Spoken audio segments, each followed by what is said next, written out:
Okay, so ngayong umaga, bago na naman ang paksa natin. Pinamagatang ang kwintas. Ito ay isang maikling kwento mula sa France ni Guy de Maupassant. So isulat sa kwaderno, lagyan ng pizza ang kwaderno para hindi kalimutan kung ano ang paksa ngayon. Okay.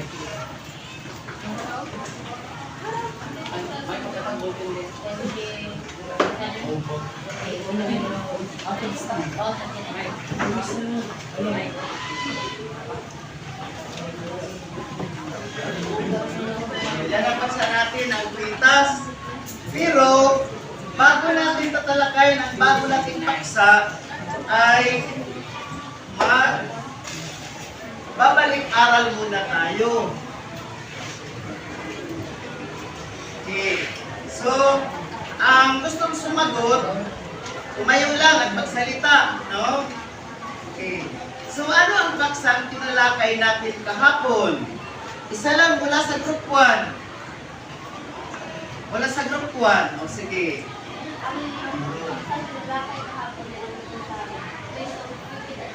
Okay, tungkol sa Cupid at Psyche. Mula sa group 3. Sino makasagot mula sa group 3?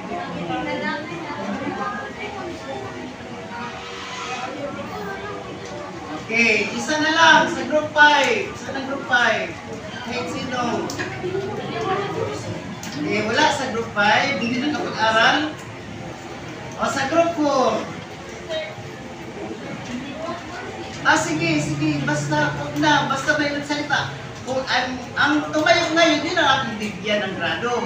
Kasi baka nalimutan kung anong group ko siya. Sige.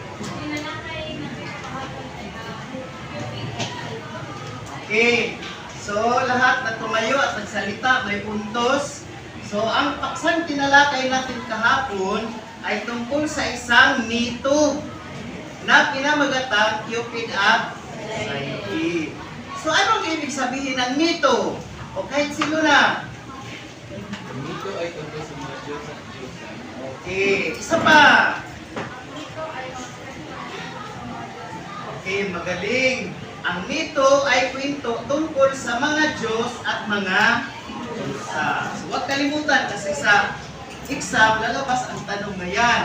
Okay, so anong genre? Anong genre ang napag-aralan nating Cupid at Psyche? O sino magkasagot? Mito. Okay, isang mito. Kasi ang genre sa napag-aralan natin, genre, uri ng panitikan. So, pag tinatanong kayo, anong genre? Anong uri ng panitikan? Magkatulad lang yun. Okay? Sunod. May nakilala ba kayong taong kahit wala sa buhay, ay nagpapakitang mayroon siya, makapagyabang lang sa sarili? Sige, tumayo kung sino ang may nakita. Si Matilde? Okay, maliban kay Matilde, yung sa nabasa ninyo sa inyong barangay, kundi sa inyong barangay, sa ibang bayan, sa ibang lugar. May nakita na ba kayo? Okay, so si Auntie Marites, okay lang. Hindi na natin kilalanin kung sino yun si Marites. Nasagot niya yun kasi naintindihan niya ang kanyang binasa. No? Naintindihan niya ang kanyang binasa. Sino ba ang may nakilalang tao? Kung di man lalaki o babae, magyabang lang kahit wala. Sige. Okay, kapitbahay. So marami, no? Sa madaling sabi, kahit sa ating turok, sa ating barangay, marami ang nagyayabang kahit walang-wala. No? Okay. So yan ay may kaugnayan sa ating paksa ngayon. So, nabasa na ba ninyo lahat ang ipinabasang maikling kwento mula sa France ng ating aklat na pinamagatang ang kwintas? Okay. So, magaling. Maliban sa hindi nagbasa. Okay. So, ngayon, aawit muna tayo. No? Kasi yung iba parang hindi pa nagigising. Parang papagod pa sa pamumulot ng mga basura. Okay. So, awit tayo. Ganito ang pag-awit ha. ka? Kumusta ka? So, kailangan performance level. Kumusta ka? Halina't magsaya. Ipalakpak ang kamay at ituro ang paa. Tadyak sa kanan, tadyak sa kaliwa. Umikot na, humanap ng iba. So, 3 beses natin awitin yun, no? Ang maikling awit, awitin natin ng 3 beses para bumaba-haba. Then, habang umawit, intindihin ang nilalaman. Ibigay ang kilos, todo, performance, no? So, tadyak sa kanan right. Tadyak sa kaliwa. Kayo nang kumilos kung paano i-kilos na maganda ang inyong performance. Okay, tumayo ang lahat. Umarap sa mga inyong kaibigan. Kahit silang kaharap. Wait naman dalawa. Sa tatlo.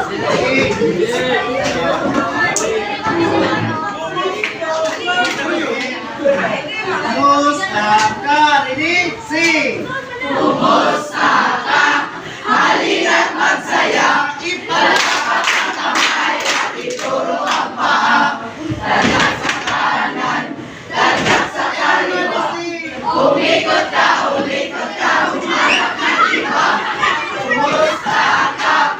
Halina't magsaya. Ipalakpak ang kamay at ituro ang paa. Tadyak sa kanan, tadyak sa kaliwa. Umikot ka, humanap ng iba. Kumusta ka? Halina't magsaya.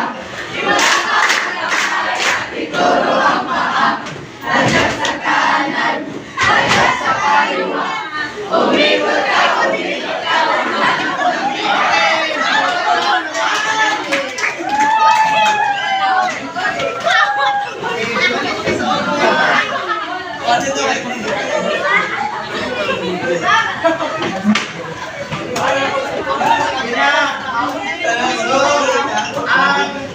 May magandang performance doon. Makita natin sa video mamaya. Okay. So, ngayon, tatalakay na natin ang pagsang ang kwintas. So, ang ating paksa ay ang kwintas, isang maikling kwento mula sa France. Ligay di Maupasan. Kailangan na isulat na yan sa kwaderno. Okay. So, saan nangyari ang kwento? France. Ano po rin kwento? Maikling kwento sa France. Saan kaya sa inyong palagay makikita ang bansang France? Europe. Sa Europe. Okay. Iba pa? Wala na? Europe lang? Nabasa na ninyo sa aklat? Okay. So, tingnan natin kung saan. Saan kontinente matatagpuan ang France? So, ang tamang sagot, sa pagitan ng Europe, Hilagang Afrika, at Timog Kanlurang Asya. So, yung nagsabing Europe, may poison yun, no? Pero ito ang pinaka-detalye. Halimbawa, kayo papupuntahin ng inyong mga magulang na inyong teacher sa ibang bansa, sa ibang lugar. Ang importante kumpleto, no? Saang purok, saang barangay, saang lungsod, saang probinsya. Yun, no? Okay. So, paalala, ang makapagbibigay ng mahalagang tanong pagkatapos ng talakayan ay bibigyan ng plus 10 points. So, ibig sabihin, habang tinatalakay natin ngayon ang maikling kwentong ang kwintas, isipin ninyo kung ano ang maibibigay ninyong tanong sa akin na hindi pa naitanong sa inyo pagkatapos ng talakayan. So, performance yan, 10 points, no? Okay. So, ano ang ibig sabihin ng mga sumusunod na salita? Pagsasalap, nagbantulot, alindog, lumbay, habag-habag. Sino sa inyo mayroong sariling haka-haka o hinuha? Sino makapagbigay ng sariling naintindihan sa pagsasalat? Wala naisip? Hinuha lang o haka-haka, gis ba? Okay, ano yung sa iyong palagay? Okay, pagsusulat. Next, bantulot. Bantulot. Oh, wala. Walang makapagbigay sa sarili lang yun yung haka-haka. Ha? Okay, nagpahintulot. Si? Sino yun? Si? Yan, is. Okay, Alindo. O, sige, kan sino? Sige, ikaw na. Regalo. Ikaw.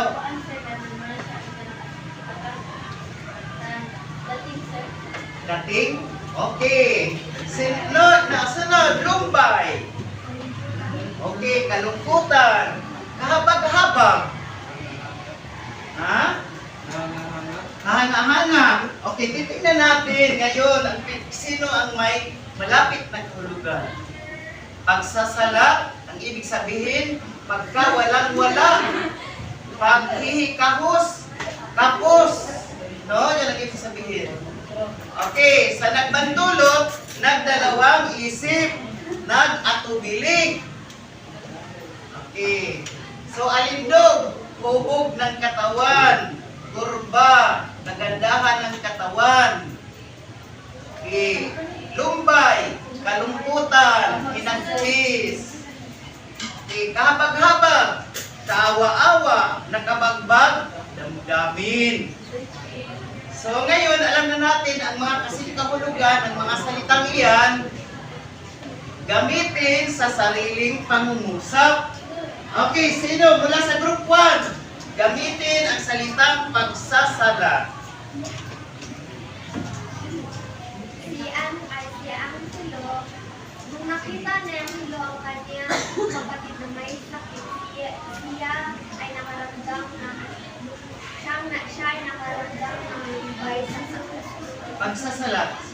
Ay, Pagkaramdam ng pagsasala. nakaramdam ng pagsasalat, nakaramdam ng pagsasalat at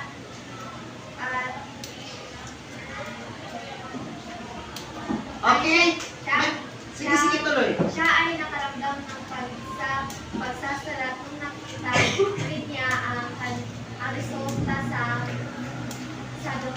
resulta. Okay, magaling. Tama. Next, nagbantulot. Group 2. Wala sa group 2. Wala sa group 2. Natulog. Group 3. Nagbantulot. Si Okay, sige. Burano. Si Maria ay bumili siya ng cellphone pero nagpintulot siya. Okay. Tama rin. Next, Alindo.